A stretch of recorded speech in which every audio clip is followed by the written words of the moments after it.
Bharatiya Janata party समस्त नेतृवर्ग को कृतज्ञता जनाऊँगी। मोर सांसद अपराजिता षडंगी महोदया जी मत दल को नहीं आज मत खोर्धार लड़ाई सुजोग देती कृतज्ञता जनाऊँगी।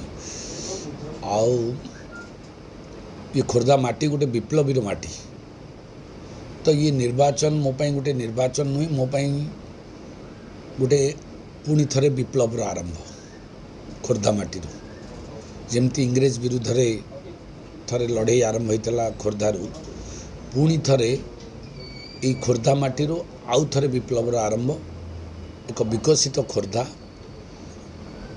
एवं एक विकसित ओडिशा, सर्वोपरि एक विकसित भारत जो यशस्वी प्रधानमंत्री मोदी जी देखिछंती, से स्वप्न को साकार करने ये निर्वाचन युद्ध व्यवस्थार परिवर्तन पाई ये खोर्धा माटी पाइक माने जागिबे एवं ये लड़ाई आरंभ हो। ओडियांक अस्मिता, ओडियांक स्वाभिमान एवं ओडिया जातिर जो सम्मान तापाई ये लड़ाई। सर चिलिका जमती आपन प्रति लोकों समर्थन रही खोर्धार केमती रही बोली आपन? खोर्धा तो मो निज जन्ममाटी, मु 50 वर्ष ऊर्ध ये माटीर धूली माटी सह मोर ओतप्रोत जड़ित। मो राजनीतिक जीवन, मो पारिवारिक जीवन, मो पिला बेलर जीवन ये अतिबाहित होती।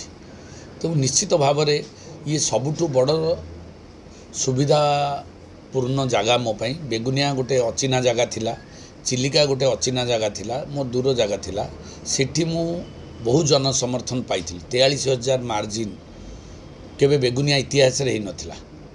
चिलिका रे सेमती 12,000 मार्जिन केबे ही नथिला चिलिका रे एवं 12 दिन रे। तेणुकरी खोर्धा तो मुझे माने मुझे जन्म आउ मोर जीवन ये, तेणुकरी यहाँ मोपाई गोटे विशेष किसी माने मत कष्ट पड़ोनी कि बेसी किसी परिश्रम पड़ोनी। जन समर्थन विपुल संख्यार मु पाइबे विश्वास मोर अच्छे। धन्यवाद।